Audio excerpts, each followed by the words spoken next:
இந்த 4.5 ஆண்டுகால திமுகவினுடைய ஆட்சிக்கு நீங்க வந்து என்ன மார்க் கொடுப்பீங்க? என்ன மதிப்பிடுவீங்க?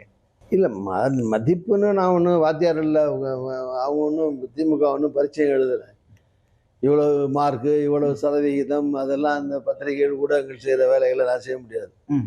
ஆனா இந்த ஆட்சி அவங்க என்னென்ன தேர்தலில் வாக்குறுதி கொடுத்தாங்களோ அந்த வாக்குறுதிகளை பெரும்பான்மை நிறைவேற்றி இருக்கிறார் ம்.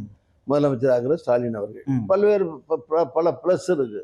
எடப்பாடி முதலமைச்சராக வந்தார். அவர் மக்கள்கிட்ட போய் மக்கள் ஓட்டு போட்டு அவர் தேர்ந்தெடுத்து பெரும்பான்மை எம்எல்ஏ வந்து அதில் முதலமைச்சர் ஆகலை.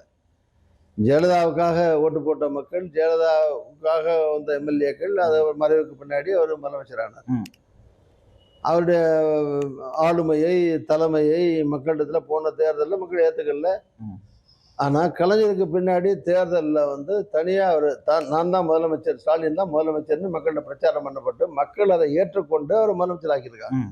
பெரும்பான்மை இடம் கொடுத்துருக்காங்க, முதலமைச்சராக வந்திருக்காரு. ஸோ மக்களிடத்துல இந்த அக்செப்டன்ஸ் வந்தது. முதலமைச்சராக ஆயிட்டாரு. அந்த கட்சி அவர் தலைமையில் இருக்கிற கட்சியும் ஆட்சிக்கு வந்துருச்சு. அதுக்கு பிறகு அவர் பல்வேறு விதமான கொடுத்த வாக்குறுதிகளை நிறைவேற்றியிருக்காரு.